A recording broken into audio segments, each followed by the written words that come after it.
Qadimgi Yunoniston. Inson ilk bor tabiatga qo'rquv bilan emas, savol bilan qaragan davr edi. Ammo bir savol insoniyat tafakkurini abadiy o'zgartirdi. Borliq nima? Bugun biz ikki buyuk donishmandning to'qnashuviga guvoh bo'lamiz. O'zgarish va sukunat o'rtasidagi kurash. Geraklit uchun borliq abadiy oqimdir. Hammasi oqar, hammasi o'zgarar. Borliq abadiy oqimdir. Bir daryoga ikki marta tushib bo'lmaydi. Chunki na daryo avvalgidek qoladi, na inson. O'zgarish hayotning yagona doimiyligidir. Hayotning o'zi tinimsiz harakat va o'zgarishdir. To'xtash bu o'lim. Qarama-qarshiliklar hayotning otasidir. Urush hamma narsaning otasidir. Kurashsiz hayot yo'q.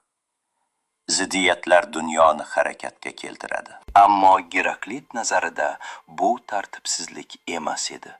Bu buyuk tartib edi. Koinot logos bilan boshqariladi. Hamma narsa ma'lum bir qonuniyatga bo'ysunadi.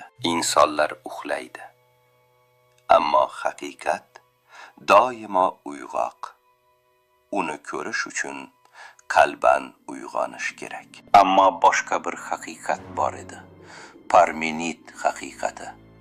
Mutlaq sukunat dunyosi. Yo'q.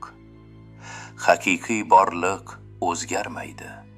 O'zgarish bu illyuziya. Parmenid uchun o'zgarish inson hissiyotining xatosi edi. Bizning ko'zlarimiz bizni aldaydi. Mavjud narsa mavjuddir.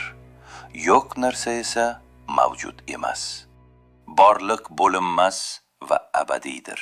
Haqiqat ko'zda emas, tafakkurda. Birlik bu mutlaq haqiqatdir.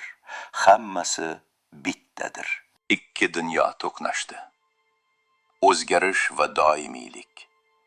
Harakat va sukunat. Geraklit baqiradi. Hayot harakatdir. Parmenid shivirlaydi. Haqiqiy borliq abadiy sokinlikdir. Bu oddiy bahs emas edi. Bu inson tafakkurining eng buyuk to'qnashuvlaridan biri edi. Zenon, Parmenidning shogirdi. U harakatning o'zini shubha ostiga qo'ydi.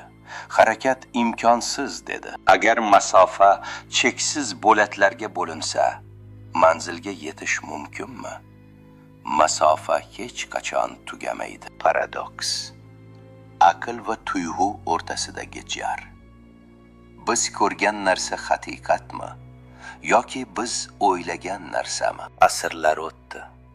Ammo bu savol hali ham ochiq. Dunyo ham o'zgaradi, ham o'zgarmas qoladi. Geraklit dedi. Hammasi o'zgaradi. Parmenid esa hech narsa o'zgarmaydi dedi.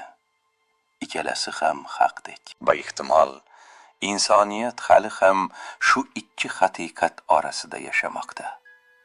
Biz o'zgarish ichidagi doimiylikmiz. Balki haqiqat ikkalasining orasidadir. Haqiqatga sayohat davom etadi.